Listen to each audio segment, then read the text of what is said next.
Next देखिए, ये CBSE का न्यूमेरिकल है।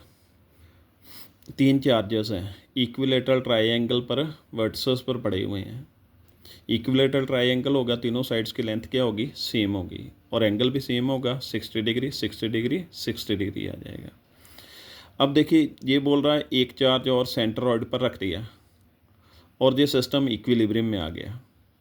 अब इस चार्ज का साइन फाइंड करना है और मैग्नीट्यूड जो है वो फाइंड करना है हमें। पहले देखिए, इन दोनों चार्जेस में फोर्स आएगा according to Coulomb's law. Coulomb's law का ये फॉर्मूला था F = 1/4πε0 Q1 Q2/r²। ये बन जाएगी F1। इन दोनों चार्जेस में Q1 की जगह भी Q आ जाएगा, Q2 की जगह भी Q आ जाएगा, और डिस्टेंस क्या आ जाएगा, R की जगह क्या आ गया, लेंथ आ गई इसकी। ये बन गया, और डायरेक्शन इस तरफ आ जाएगी। अब देखिए, दूसरी फोर्स इन दोनों चार्जेस में आएगी और डायरेक्शन इस तरफ आ जाएगी। फोर्स की वैल्यू सेम ही होगी क्योंकि लेंथ सेम है, और चार्जेस की वैल्यू भी क्या है, सेम है। ये देखिए, F2 की वैल्यू आ गई जी, ये F2 आ गया हमारे पास। डायरेक्शन अभी आपको बताई। अब इन दोनों का रिजल्टेंट या तो इस फॉर्मूले से निकाल सकते हैं या ऐसे भी निकाल सकते हैं, F1 + F2। F1 F2 की वैल्यू सेम है तो जहाँ पर भी F1 डाल सकते हैं, और एंगल जो है F1 के साथ देखिए, तो रिजल्टेंट का F1 के साथ एंगल क्या आएगा, ये देखिए, ये 60 डिग्री एंगल, तो ये भी 60 होगा। F1 का एंगल रिजल्टेंट के साथ क्या आ जाएगा, 30 डिग्री, हाफ हो जाएगा एंगल। तो F1 + F2 की वैल्यू हमारे पास ये आ गई।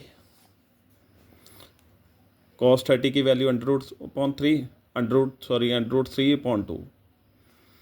F1 की वैल्यू F2 की इक्वल थी, ये सेम डाल दी, ये आ गया हमारे पास।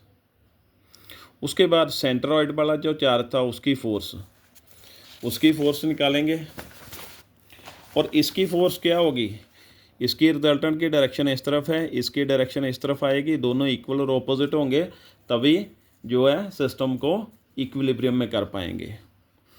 तो इन दोनों में फोर्स निकाल लेंगे। डिस्टेंस सेंट्रॉइड का क्या होता है, L/√3।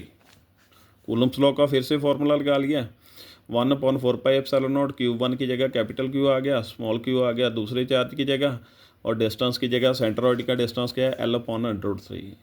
√3 का स्केयर हो गया, रेसिप्रोकल कर कर ऊपर चला गया। अब ये फोर्स और ये फोर्स दोनों क्या होने चाहिए, इक्वल और ऑपोजिट, तभी सिस्टम इक्विलिब्रियम में आएगा, इसलिए दोनों को इक्वल कर दिया।